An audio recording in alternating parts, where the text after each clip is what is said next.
తెలంగాణ ప్రజలారా, ప్రజాస్వామికవాదులారా, పాత్రికేయ మిత్రులారా, రాజకీయ పరిశీలకులారా అందరికీ నమస్కారం.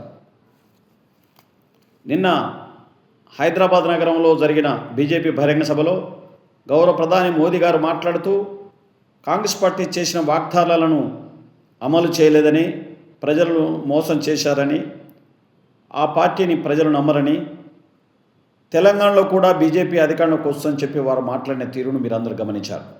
కానీ మోదీ గారు కాంగ్రెస్ పార్టీ అధికారంలోకి వచ్చిన తర్వాత ఏదైతే ఎన్నికల మేనిఫెస్టో చెప్పిన విధంగా 200 యూనిట్ల గృహజ్యోతి కానివ్వండి, ఉచిత బస్సు ప్రయాణం కానివ్వండి, రైతు రుణమాఫీ కానివ్వండి, లేక నిరుద్యోగులకు ఉద్యోగాలు నోటిఫికేషన్లు వేసి ఉద్యోగాలు ఇప్పించడంలో కానివ్వండి, ఆరోగ్యశ్రీ 5 లక్షలు దాన్ని 10 లక్షలకు పెంచడం కానివ్వండి,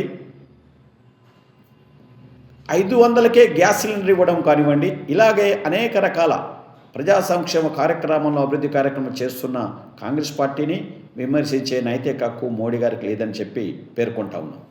మోడీ గారు, మీరు 2014లో ఎన్నికల్లో అధికారంలోకి వస్తే దేశంలో సంవత్సరానికి 2 కోట్ల ఉద్యోగాలు ఇస్తారన్నారు. ఇచ్చారండి? నల్ల డబ్బును తీసుకువచ్చి ఏదైతే దేశంలో ఉండబడిన పౌరులందరికీ ఒక్కంటికి 15 లక్షల రూపాయలు ఇస్తారన్నారు. ఇచ్చారండి?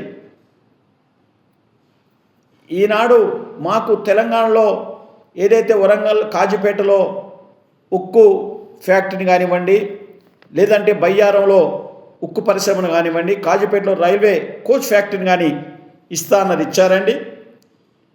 మీరు వాగ్దానాలు అమలు చేశారండి? ఈ రీతిగా చెప్పుకుంటూ పోతే మీరు చేసిన అనేక వాగ్దానాల భంగం కార్యక్రమాన్ని వివరించవచ్చనే మాట గుర్తు చేస్తూ ఉన్నాం. ఈనాడు తెలంగాణలో బీజేపీ అధికారంలోకి వస్తేనే మాట కలగా మీరు జ్ఞాపకం పెట్టుకోవాల్సిన అవసరం ఉంది అనే విషయాన్ని కూడా గుర్తు చేస్తూ ఉన్నాం. ఏదైతే ఎన్నికల కమిషన్ ఏదైతే ఉందో అందులో సుప్రీంకోర్టు ప్రధాన న్యాయమూర్తి మెంబర్గా ఉండాలి. కానీ మీరు పార్లమెంట్లో చట్టం చేసి సుప్రీంకోర్టు ప్రధాన న్యాయమూర్తి గారిని తొలగించాల్సిన అవసరం ఎందుకు వచ్చిందో చెప్పాల్సిందిగా ప్రధాని మోదీ గారిని డిమాండ్ చేస్తూ ఉన్నాం. అంటే ఎన్నికల కమిషను జేబు సంస్థగా మార్చుకొని మీకు ఇష్టమైన పద్ధతిలో బీజేపీయేతర పార్టీ ఓట్లను తొలగించి వివిధ రాష్ట్రాల్లో మీరు అధికారంలోకి వస్తున్న సంగతిని కూడా ప్రజాస్వామికవాదులు, రాజకీయ పరిశీలకులు గమనిస్తూనే ఉన్నారు.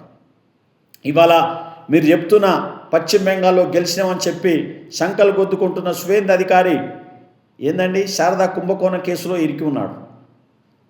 అతను డైరెక్ట్ వీడియోల ద్వారా కూడా అవినీతి కార్యక్రమాలు నిర్వహిస్తున్న సందర్భంలో ఒక పత్రికా రిపోర్టర్ కూడా ఆ వీడియో బయటికి తేవడం జరిగింది. మీరు సిబిఐ ఎంక్వైరీ చేశారు, కంప్లీట్ చేశారండి? అంటే మీ పార్టీలో చేరగానే పునీతులు అయిపోతారు. మీ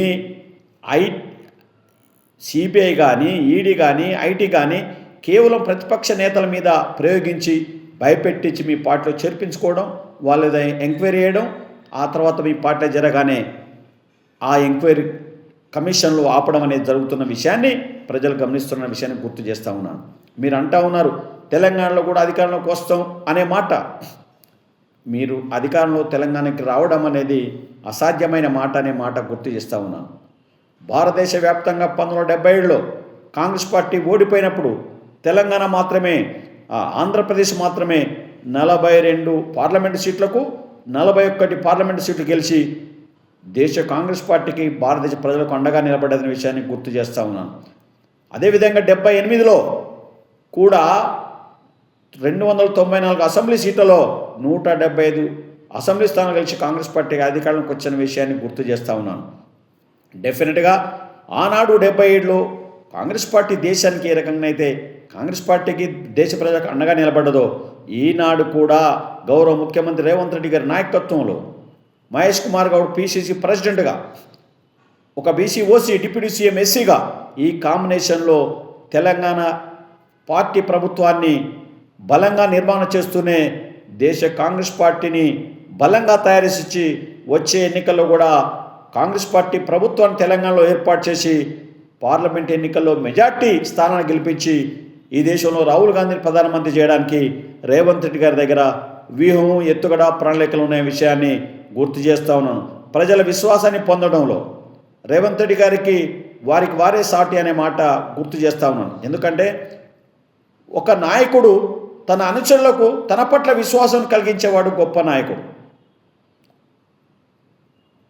ఒక నాయకుడు తమ అనుచరులకు వారి పట్ల వారికే విశ్వాసం కలిగించేవాడు అంతకంటే గొప్ప నాయకుడు. రేవంత్ రెడ్డి గారు తన పట్ల తనకు విశ్వాసం ఉండడమే కాకుండా తన అనుచరులకు తన నాయకత్వం పట్ల విశ్వాసం కలిగించడమే కాకుండా తన అనుచరులకు వారి నాయకత్వం పట్ల వారికే విశ్వాసం కలిగించేలా ప్రేరేపణకు గురి చేసే గొప్ప సమర్థవంతమైన నాయకుడు అనే విషయాన్ని బీజేపీకి, మోదీ గారికి జ్ఞాపకం చేస్తున్నాను. మీరు తెలంగాణలో అధికారకు వస్తాం అనే మాట కలగానే మిగులుతుందని డెఫినెట్గా ఇక్కడ మీరు ఈడీనో లేకపోతే ఐటీనో సిబిఐనో ఉపయోగించి మీరు అధికారంలోకి వస్తాం అనుకోవడము కళ. ఇక్కడ తెలంగాణ ప్రజలు చైతన్యవంతులు. తప్పకుండా మీ కుట్రలను, కుతంత్రాలను ఎదుర్కొని మరో పర్యాయం తెలంగాణలో కాంగ్రెస్ పార్టీ ప్రభుత్వం రేవంత్ రెడ్డి గారి నాయకత్వంలో ఏర్పాటు చేస్తుందని చెప్పి బీజేపీ పార్టీకి, మోదీ గారికి తెలియజేస్తూ నమస్కరిస్తూ సెలవు. థ్యాంక్ యూ, ధన్యవాదాలు.